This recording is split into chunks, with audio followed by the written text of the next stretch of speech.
From January to November, Egypt's revolution has brought the many faces of the country together on the famed Tahrir Square.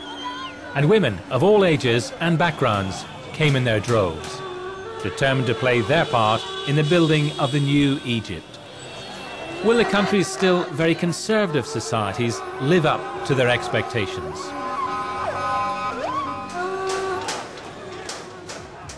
Far from Cairo's turmoil, we head to the village of Werdan, about 50 miles from the capital in the Giza constituency.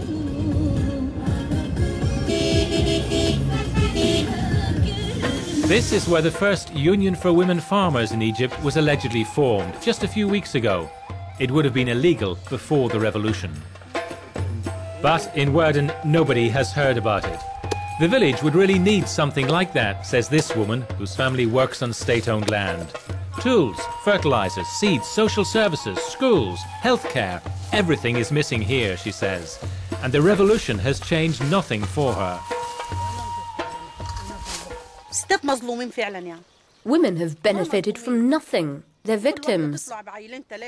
There are women with 2 or 3 kids who get allowances that are worth nothing. A widow, for instance, gets 90 Egyptian pounds. That's around 11 euros. It's nothing. What can a single woman do with that? Buy herself a cake.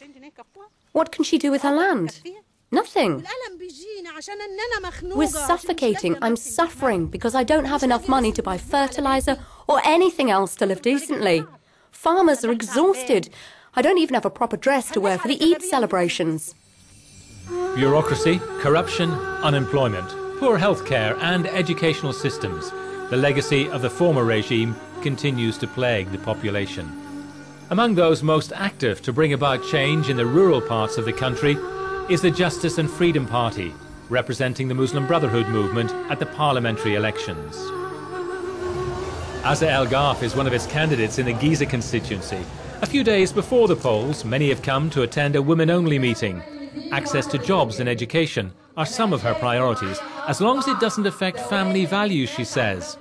Women's rights, though, should, in her eyes, not be gained through positive discrimination. Some laws, like the one allowing women to divorce too easily, she says, should be reversed. It wouldn't be fair for women just to take part in the election and then go back home and stay there. They must participate fully and play an active role in society. Also, there are laws from the previous regime that crudely discriminate against women and go against the Sharia Islamic law, like the law which gives women responsibility over education and not to men, or the law giving them child custody. There are many things concerning the family on which these people have interfered, and all these laws are against the Sharia. I believe in order to have a balanced society, there should be no discrimination in favour of men or women. Supporters of the Freedom and Justice Party aspire to modernity and do not share the views of the more radical Islamists, like the Salafists, say these women. Before, the whole regime was corrupt. But now, with freedom and change, we'll show the real Egypt. We'll show that Egyptian people are civilized and open-minded, and our veils don't prevent us from taking part in political life. It won't prevent us from going out of our houses and taking part in the reconstruction of our country.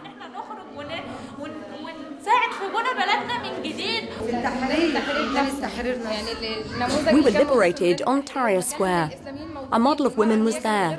The Islamists were there alongside the women who don't wear headscarves.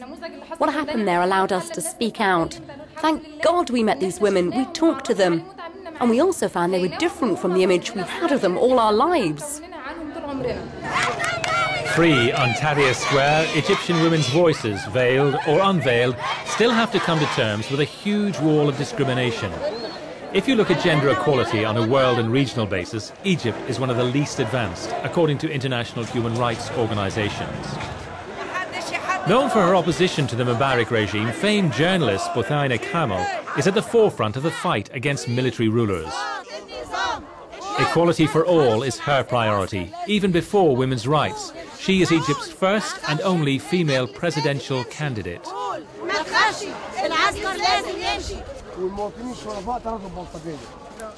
We must take the first step We must tell the Egyptian people about equality. And day by day, they took me at the first like something crazy. But now it's a reality, it's a fact. And we will work always.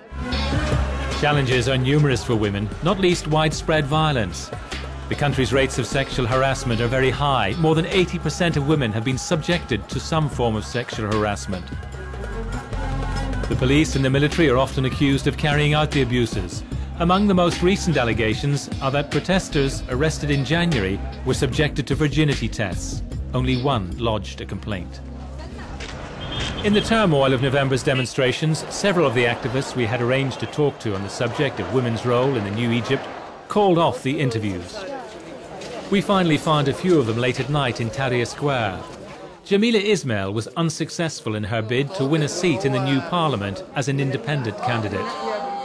That night, she had come to inquire about the casualties in the latest clashes at this makeshift hospital in a mosque on the square.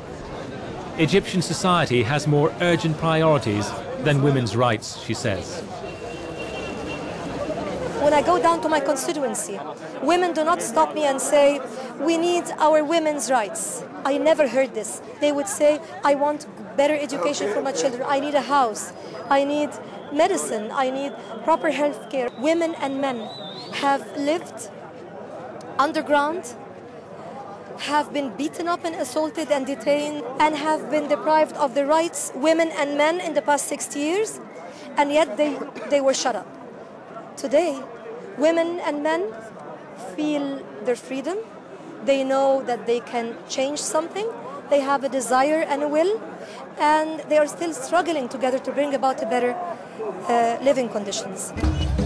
Many fear that once the revolutionary passion subsides, women's rights will be violated again, and aside from the current abuses, worry about the influence of Islamist parties. A young woman who received death threats for posing nude on her blog cancelled our appointment for fear of reprisals. Sally Sami, a human rights activist and blogger, says her generation is set to change mentalities, but there are higher and more urgent priorities. If I was given a choice between having to fight for women's rights or the military trials to end, I would go for the ending of military trials. It affects both of us, men and women. It's something that should be fought. It's really a priority because we're talking about thousands of people in prison, for example, unfairly. Yet for others, women must not wait to demand their place in the country's new structures and make sure their rights are not violated. Hugely underrepresented in all spheres of political, economic and judicial power, this is where they need to be to really make things change, says the Human Rights Watch's representative in Egypt. The January protests were a time when, for the first time, hundreds and thousands of women came out onto the streets and they felt safe and they felt that they could participate in these protests and be part of shaping their country's future. But subsequently, women were not included in key decision-making posts on a number of different occasions. Concretely, what you need is representation of women in decision-making positions, the cabinet to start with, and not just the usual sort of social solidarity or women's affairs posts that women tend to get stuck with, but also a national-wide agenda to really work on improving women's political participation.